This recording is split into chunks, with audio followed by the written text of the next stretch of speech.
একবার হযরত ইব্রাহিম আলাইহিস সালাম নামাজে দাঁড়িয়ে আল্লাহ তাআলার গভীর ধ্যানে মগ্ন রয়েছেন।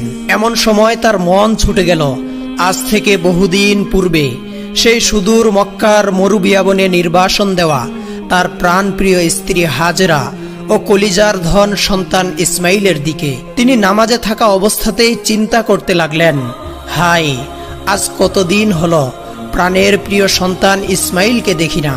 সেই কবে তাকে নির্বাসন দিয়ে এসেছি। সন্তানের প্রতি দয়ায় তার হৃদয় উঠলে উঠল। হযরত ইব্রাহিম আলাইহিস সালামের এই অবস্থা দেখে রব্বুল আলামিনের ফেরেশতারা বলতে লাগলো, হাই হাই, আমরা তো জানতাম ইব্রাহিম আল্লাহর খলিল, কিন্তু এ কেমন আল্লাহর বন্ধু যে নামাজে দাঁড়িয়ে আল্লাহর পরিবর্তে নিজের সন্তানের কথা স্মরণ করছে। ফেরেশতাদের মধ্যকার এই আলোচনা শুনে রব্বুল আলামিন বললেন, ওহে ফেরেশতারা, আমার খলিলের অন্তরে আমার প্রতি ভালোবাসার বিন্দুমাত্র ঘাটতি হয়নি। তোমরা যেহেতু এই আলোচনা করেই ফেলেছ, তবে দাঁড়াও, আমি তোমাদেরকে এর প্রমাণ দেখিয়ে দিচ্ছি। এরপর এক রাতে গভীর নিশীথে শুয়ে রয়েছেন জাতির পিতা হযরত ইব্রাহিম আলাইহিস সালাম। এমন সময় রব্বুল আলামিন তাকে স্বপ্নে নির্দেশ দিলেন, ওহে ইব্রাহিম, তুমি তোমার সবচাইতে প্রিয় বস্তুকে কুরবানি করো। এই স্বপ্ন দেখে পরদিন হযরত ইব্রাহিম আলাইহিস সালাম আল্লাহর রাজি খুশি ও সন্তুষ্টি অর্জনের জন্য তার রাহে 100 উট কুরবানি করে দিলেন। পরদিন আবার তিনি একই স্বপ্ন দেখলেন। রব্বুল আলামিন তাকে বলছেন, ইব্রাহিম, তুমি তোমার সবচাইতে প্রিয় বস্তুকে কুরবানি করো। পরদিন আবারও হযরত ইব্রাহিম আলাইহিস সালাম আল্লাহর রাহে 100 উট কুরবানি করে দিলেন। 2 দিনে 200 উট কুরবানি করার পরে তৃতীয় রাতে তিনি আবার শুয়ে রয়েছেন। আবার ভেসে এলো সেই দৈববাণী। কে যেন তাকে বলছে, হে ইব্রাহিম, তুমি তোমার সবচাইতে প্রিয় বস্তুকে কুরবানি করো।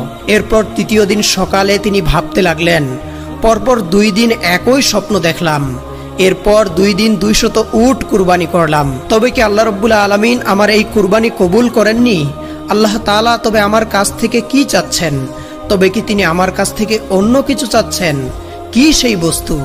গভীরভাবে তিনি স্বপ্নের বাক্যগুলির দিকে ধ্যান করলেন। এরপর বুঝতে পারলেন আল্লাহ রাব্বুল আলামিন তাকে বলেছেন, হে ইব্রাহিম, তুমি তোমার সবচাইতে প্রিয় বস্তুকে কুরবানি করো। আর এই পৃথিবীতে আমার সবচাইতে প্রিয় বস্তু হলো আমার একমাত্র সন্তান ইসমাইল। তিনি সাথে সাথে বলে উঠলেন, ইন্না সলাতি ওয়া নুসুকি ওয়া মাহইয়ায়া ওয়া মামাতি লিল্লাহি রাব্বিল আলামিন। নিশ্চয় আমার নামাজ, আমার কুরবানি, আমার জীবন, আমার মরণ সবকিছুই বিশ্বজাহানের প্রতিপালক একমাত্র রব্বুল আলামিনের জন্য। আল্লাহ তাআলা যদি ইসমাইলকেই তার রাহে কুরবানি করার নির্দেশ দিয়ে থাকেন, তবে এই নির্দেশ পালনে আমি বিন্দুমাত্র পিছপা হব না। অন্তরে এই ইস্পাত কঠিন সুদৃঢ় সিদ্ধান্ত নিয়ে জাতির পিতা সিরিয়া হতে রওনা করলেন মক্কার সুদূর মরুবিয়াবনের পথে। দীর্ঘ 9টি বছর আগে তাদেরকে তিনি এই স্থানে নির্বাসন দিয়ে এসেছিলেন। আজ দীর্ঘ 9টি বছর পর পিতা হয়ে আবার যখন তিনি সন্তানের কাছে ফিরে যাচ্ছেন, তখন তার অন্তরে রয়েছে, আমি আমার সন্তানটিকে আল্লাহর রাজি খুশি ও সন্তুষ্টির জন্য তার রাহে কুরবানি করব। কি এক কঠিন পরীক্ষা আমাদের জাতির পিতার জন্য। আর তার অন্তরে কি সীমাহীন আল্লাহ ভক্তি না বিদ্যমান। দীর্ঘ পথ পাড়ি দিয়ে তিনি পৌঁছালেন মক্কার আবে জমজমের কাছে, নির্বাসিত স্ত্রী ও পুত্রের নিকটে। পিতা ইব্রাহিম আলাইহিস সালাম ফুটফুটে চেহারার উজ্জ্বল বালক ইসমাইলকে বুকের সাথে জড়িয়ে ধরলেন, তাকে অনেক আদর করলেন এবং চুমুতে চুমুতে ভাসিয়ে দিলেন তার 2 গাল। এরপর দরদ মাখা কণ্ঠে তাকে বললেন, বেটা ইসমাইল, সুন্দর করে গোসল করে উত্তম পোশাক পরে সেজে নাও, আমি তোমাকে একটি জায়গায় দাওয়াত খেতে নিয়ে যাব। দীর্ঘদিন পর পিতার সঙ্গে সাক্ষাৎ, এরপরে তার সঙ্গে দাওয়াত খেতে যাওয়ার প্রস্তাব। কিশোর ইসমাইলের মন যেন আনন্দে নেচে উঠল। তিনি তার আম্মি হযরত হাজেরার কাছে গিয়ে বললেন, আম্মি, জলদি আমাকে গোসল করে সাজিয়ে দাও। আব্বাজান আমাকে নিয়ে একটি স্থানে দাওয়াত খেতে যাবেন, আমার যে আর তর সইছে না। বিবি হাজেরা হযরত ইসমাইল আলাইহিস সালামের মুখ থেকে এই কথা শ্রবণ করে ইব্রাহিম আলাইহিস সালামের কাছে গিয়ে বললেন, ওহে প্রাণের স্বামী, আমি শুনলাম আপনি নাকি ইসমাইলকে নিয়ে দাওয়াতে যাবেন। ইব্রাহিম আলাইহিস সালাম বললেন, ওগো হাজেরা, তুমি ঠিকই শুনেছ। ইসমাইলকে উত্তম রূপে গোসল করিয়ে সুন্দর পোশাকে সাজিয়ে দাও, আমি তাকে নিয়ে এক স্থানে দাওয়াত খেতে যাব। এরপর বিবি হাজেরা প্রিয় পুত্রকে সুন্দর করে গোসল করিয়ে উত্তম পোশাকে মনের মতো করে সজ্জিত করলেন, তার চুল আঁচড়ে দিলেন, মাথায় তেল লাগিয়ে দিলেন। অতঃপর প্রিয় পুত্রকে স্বামীর হাতে সমর্পণ করে বললেন, প্রিয় স্বামী, ওর এই বয়স পর্যন্ত আমি ওকে আমার চোখের আড়াল করিনি, কারো সাথে ওকে কোথাও পাঠাইনি। ওর জীবনে এই প্রথম বাইরে যাত্রা। আজই আমি তাকে আপনার সঙ্গে বাইরে পাঠাচ্ছি। আপনি ওকে আপনার কাছে ও চোখে চোখে রাখবেন। মনে রাখবেন, আপনি ওকে নিয়ে ফিরে না আসা পর্যন্ত আমার মন ও প্রাণ উদ্বিগ্ন থাকবে। আমি পথের দিকে চেয়েই সময় কাটাবো। আমার হয়তোবা খাওয়া দাওয়াও হবে না। হযরত ইব্রাহিম আলাইহিস সালাম বিবি হাজেরার এই কথা শুনে বুঝতে পারলেন মাতৃ অন্তরে তার সন্তানের প্রতি ভালোবাসার এক গভীর সমুদ্র বিদ্যমান। তার হৃদয়ে এই কথাগুলি বজ্রের মতো আঘাত করলেও আল্লাহর মহব্বতের তুফান দিয়ে তিনি তা চেপে রাখলেন। মনের অবস্থা কোনো ক্রমেই বিবি হাজেরাকে বুঝতে দিলেন না। বিবি হাজেরাকে আর একটি উত্তরও না দিয়ে বালক ইসমাইলকে নিয়ে তিনি মিনার পথ ধরলেন। হযরত ইব্রাহিম আলাইহিস সালাম পূর্বেই একখানা ধারালো ছুরি ও এক গাছি রশি নিজের জামার আস্তিনের নিচে লুকিয়ে রেখেছিলেন। তিনি রওনা দিলেন হযরত ইসমাইল আলাইহিস সালামকে নিয়ে চরম পরীক্ষায় উত্তীর্ণ হওয়ার জন্য। ইব্রাহিম আলাইহিস সালাম পুত্র ইসমাইলকে নিয়ে মিনা পাহাড়ের দিকে অগ্রসর হতে লাগলেন। আর অন্যদিকে পাপাত্তা ইবলিস, মানব জাতির চিরশত্রু, সে দেখল যে হযরত ইব্রাহিম আলাইহিস সালাম ইমানের চরম পরীক্ষায় সাফল্যের দ্বার প্রান্তে পৌঁছে যাচ্ছেন। এটা দেখে সে হিংসায় জ্বলে পুড়ে মরতে লাগলো। আল্লাহ পাকের একটি নির্দেশ অমান্য করে আমি অভিশপ্ত চির জাহান্নামী হলাম যেই আদম জাতির কারণে। সেই আদমের অধস্তন পুরুষ ইব্রাহিম এত বড় কঠিন পরীক্ষায় উত্তীর্ণ হয়ে নবুয়তি টিকিয়ে রাখবে আর পিতা এবং পুত্র একসাথে বেহেশতে যাবে, সেটা তো হতে দেওয়া যায় না। তাই পাপাত্তা ইবলিস সংকল্প গ্রহণ করলো, যে করেই হোক তাদেরকে এই পথ থেকে ফিরিয়ে দিতে হবে। সে চিন্তা করলো, আসল ঘটনা বিবি হাজেরা ও শিশু ইসমাইলকে জানিয়ে দিতে পারলেই কেল্লা ফতে। পিতা পুত্র রওনা হওয়ার সাথে সাথেই পাপাত্তা ইবলিস বিবি হাজেরার কাছে উপস্থিত হলো। সে একজন ভালো মানুষের ছদ্মবেশে উপস্থিত হয়ে বলল, ওহে বিবি হাজেরা, তোমার নয়নমণি ইসমাইলকে তোমার স্বামী কোথায় নিয়ে যাচ্ছেন, তার কি কোনো খবর রাখো? বিবি হাজেরা স্বাভাবিকভাবেই উত্তর দিলেন, কেন? তিনি তো তাকে দাওয়াত খেতে নিয়ে গেছেন। ইবলিস বলল, নারী জাতি অত্যন্ত সহজ সরল এবং বোকা প্রকৃতির, কোনো ব্যাপারে গভীরভাবে তলিয়ে দেখে না। কেউ তাকে কোনো মিথ্যা বা প্রতারণামূলক কথা বলে খুব সহজেই ধোঁকা দিতে পারে। মূলত এটা তাদের সৃষ্টিগত বৈশিষ্ট্য, এটা তোমার কোনো দোষ নয়। বিবি হাজেরা বললেন, কেন, কি হয়েছে? যা বলতে চান স্পষ্টভাবে খুলে বলুন তো। পাপাত্তা ইবলিস অত্যন্ত দয়াদ্র কণ্ঠে বললেন, কথাটা শুনে আপনি হয়তো স্থির থাকতে পারবেন না, তাই বলতে সংকোচ বোধ করছি। বিবি হাজেরা বললেন, আপনি বলুন তো কি বলতে চাচ্ছেন। ইবলিস বলল, তোমার স্বামী তো তোমার পুত্রকে জবেহ করতে নিয়ে গেছেন। বিবি হাজেরা ইবলিসের কথা শুনে বিরক্ত হয়ে বললেন, কে তুমি? কি তোমার পরিচয়? তুমি আমার স্বামীর বিরুদ্ধে এই সকল কথা কি উদ্দেশ্যে বলতে এসেছো শুনি? পিতাকে কোনোদিন নিজ পুত্রকে জবেহ করতে পারেন? এমন অসম্ভব কথা বলে তুমি প্রতারণা করতে এসেছ। আমি বুঝতে পেরেছি তুমি মানুষ নও, তুমি মানুষ্যরূপী ইবলিস।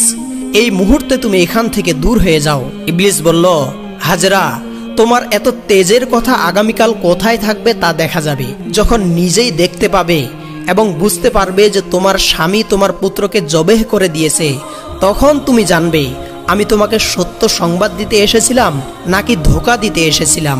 তুমি যে বলছো পিতা হয়ে কেউ কি নিজের পুত্রকে জবেহ করে, কথাটা অবশ্য সত্য, এজন্যই তোমাকে আসল ঘটনাটি খুলে বলতে হয়। বিবি হাজেরা বললেন, আবার আসল ঘটনা কি?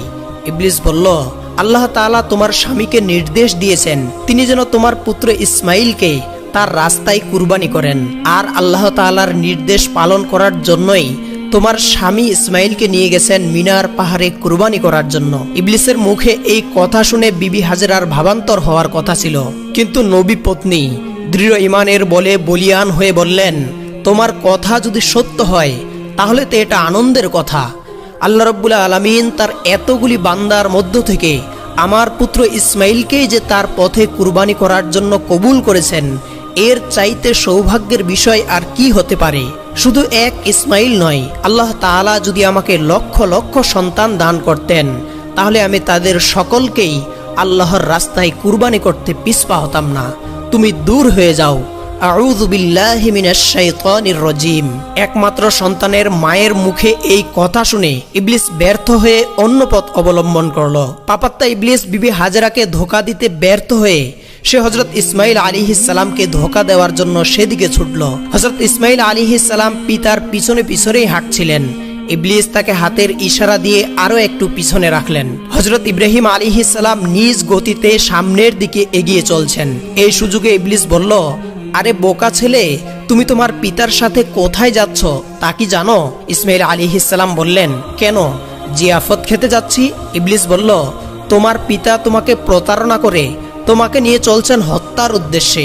হযরত ইসমাইল আলাইহিস সালাম বলল, আমার পিতা কেন আমার সঙ্গে প্রতারণা করবেন? আমি তো তার একমাত্র সন্তান, আর পিতা কি তার একমাত্র সন্তানকে বিনা কারণে জবেহ করতে পারেন? তুমি মিথ্যাবাদী, দূর হও এখান থেকে। ইবলিস উত্তরে বলল, পিতা কি পুত্রকে এমনিতেই জবেহ করে? আল্লাহ তাআলা তোমার পিতাকে নির্দেশ দিয়েছেন তিনি যেন তোমাকে জবেহ করেন। সে কারণেই তোমার পিতা তোমাকে জবেহ করার জন্য মিনার পাহাড়ে নিয়ে যাচ্ছে। আমার কথা যদি তোমার বিশ্বাস না হয় তাহলে গিয়ে দেখো, তোমার পিতার আস্তিনের নিচে একখানা ধারালো ছুরি আর পকেটে তোমার হাত পা বাঁধার জন্য রশি রয়েছে। এখনো সময় আছে, যদি প্রাণ বাঁচাতে চাও তাহলে পালিয়ে যাও। হযরত ইসমাইল আলাইহিস সালাম ইবলিসের কথা শুনে বললেন, আল্লাহর রাস্তায় কুরবানি হওয়া তো অত্যন্ত সৌভাগ্যের ব্যাপার। আল্লাহ রাব্বুল আলামিন তার অসংখ্য বান্দার মধ্যে আমাকেই যে তার পথে কুরবানির জন্য কবুল করেছেন, এর চাইতে আনন্দ ও সৌভাগ্যের বিষয় আমার জন্য আর কি হতে পারে? রব্বুল আলামিন যদি আমাকে লক্ষ লক্ষ জীবন দান করতেন তাহলে সেই লক্ষ লক্ষ জীবনকেও আমি তার পথে কুরবান করতে পিছপা হতাম না।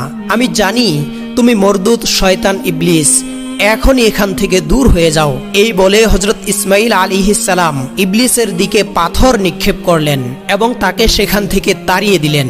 হযরত ইব্রাহিম আলাইহিস সালাম পুত্র ইসমাইলকে নিয়ে মিনার প্রান্তরে পৌঁছালেন। তাফসিরে রুহুল মাআনিতে রয়েছে, ইসমাইল আলাইহিস সালামকে জবেহ করার পূর্বে ইব্রাহিম আলাইহিস সালাম তার সঙ্গে পরামর্শ করে নিতে চাইলেন। আল কুরআনুল কারীমের ভাষায় হযরত ইব্রাহিম আলাইহিস সালাম পুত্র ইসমাইলকে বললেন, ইয়া বুনাইয়া ইন্নী আরা ফিল মানামি আন্নী আযবাহুকা ফানজুর মাযা তারা। হে বৎস, আমি স্বপ্নে দেখেছি আমি তোমাকে জবেহ করছি, এখন তোমার অভিমত কি? হযরত ইসমাইল আলাইহিস সালাম বললেন, ইয়া আবাতি ফাআল মা তু'মার সাতাজিদুনি ইনশাআল্লাহু মিনাস সাবিরিন। হে পিতা, আপনি যা আদিষ্ট হয়েছেন তাই করুন, ইনশাআল্লাহ আপনি আমাকে ধৈর্যশীলদের মধ্যে অন্তর্ভুক্ত পাবেন। হযরত ইসমাইল আলাইহিস সালামের এই জবাবে ইব্রাহিম আলাইহিস সালাম অত্যন্ত খুশি হলেন। ইসমাইল আলাইহিস সালাম তখন হযরত ইব্রাহিম আলাইহিস সালামকে বললেন, আব্বাজান, আমাকে জবেহ করার পূর্বে আপনার কাছে আমার 3টি অনুরোধ রয়েছে, দয়া করে সেগুলি রক্ষা করবেন। ইব্রাহিম আলাইহিস সালাম বললেন, বৎস, তুমি যা বলবে আমি যথাসাধ্য রক্ষা করার চেষ্টা করব। ইসমাইল আলাইহিস সালাম বললেন, প্রথমত আমার হাত পা ভালোভাবে বেঁধে নিন। আমি দেখেছি জবেহ করার সময় জন্তুরা হাত পা ছোড়াছুরি করে, আমিও যদি সেরকম হাত পা ছোড়াছুরি করি আর সেই হাত পা গুলি যদি আপনার গায়ে লাগে তাহলে এটা আমার জন্য বিয়াদবি হবে, আর আমি চাই না মৃত্যুর পূর্বে আপনার সঙ্গে বিয়াদবি করে ইন্তেকাল করতে। ওহে আব্বাজান, আমার দ্বিতীয় আবেদন এই যে জবেহের সময় আপনি আপনার চোখে কাপড় বেঁধে নেবেন, কেননা এতে আমাকে জবেহ করতে আপনার জন্য সুবিধা হবে। আমি আপনার পুত্র, জবেহের সময় যদি আপনার দৃষ্টি আমার চেহারার উপর পড়ে তাহলে আমাকে জবেহ করতে আপনার দয়া হবে, আর এই দয়ার কারণে আল্লাহ রাব্বুল আলামিনের নির্দেশ পালনে কিছুটা ব্যাঘাত সৃষ্টি হবে, আর আমি চাই না আমার প্রতি দয়ার কারণে আল্লাহ তাআলার নির্দেশ পালনে সামান্যতম ব্যাঘাতের সৃষ্টি হোক। তৃতীয়ত, জবেহের পর আমার রক্তমাখা জামা আম্মাজানের কাছে দিয়ে তাকে আমার সালাম জানাবেন, বলবেন এই ত্যাগের বিনিময়ে আমরা বেহেশতে একসঙ্গে থাকব। তাকে বলবেন আল্লাহর আদেশ পালনের জন্য শুকরিয়া আদায় করতে এবং আমার জন্য দুঃখ না করতে। পুত্রের এই কথায় হযরত ইব্রাহিম আলাইহিস সালামের হৃদয়ে ভরে গেল। তিনি আস্তিনের নিচে লুকানো দড়ি ও ছুরি বের করলেন। ইসমাইল আলাইহিস সালামের হাত পা বেঁধে চোখে কাপড় বেঁধে তাকে মাটিতে শুইয়ে দিলেন। ছুরি হাতে নিয়ে তিনি প্রস্তুত তার একমাত্র সন্তানকে জবেহ করতে তিনি দৃঢ় প্রতিজ্ঞ। আল্লাহর আদেশ পালনে কোনো শক্তি আজ তাকে বাধা দিতে পারবে না। এই দৃশ্য দেখে আসমান ও জমিনের ফেরেশতারা প্রকম্পিত হতে লাগলো। তারা আল্লাহর তাসবিহ ও পবিত্রতা ঘোষণা করতে লাগলো। হযরত ইব্রাহিম আলাইহিস সালাম ইসমাইলের গলায় ছুরি চালাতে যাচ্ছেন। ঠিক তখনই আল্লাহ রাব্বুল আলামিন ছুরিকে নির্দেশ দিলেন, হে ছুরি, খবরদার, ইসমাইলের গলার একটি পশমও কাটবে না। যদি তুমি কাটো তাহলে তোমার জন্য জাহান্নামের আগুন নির্ধারিত হবে। ইব্রাহিম আলাইহিস সালাম বিসমিল্লাহ বলে ছুরি চালালেন, কিন্তু ছুরি আল্লাহর নির্দেশ পেয়ে ইসমাইলের গলার একটি পশমও কাটল না। তিনি বারবার চেষ্টা করলেন, কিন্তু কিছুতেই গলা কাটতে পারলেন না। ইসমাইল আলাইহিস সালাম বললেন, আব্বাজান, সম্ভবত আমার প্রতি স্নেহের কারণে আপনি জোরে ছুরি চালাতে পারছেন না। আপনার সমস্ত শক্তি দিয়ে ছুরি চালান। আমরা আল্লাহর আদেশ পালনে ব্যর্থ হলে কিয়ামতের দিন এজন্য আমাদেরকে জবাবদিহি করতে হবে। হযরত ইব্রাহিম আলাইহিস সালাম পুনরায় সর্বশক্তি দিয়ে ছুরি চালালেন, কিন্তু তবুও ছুরি কাটল না।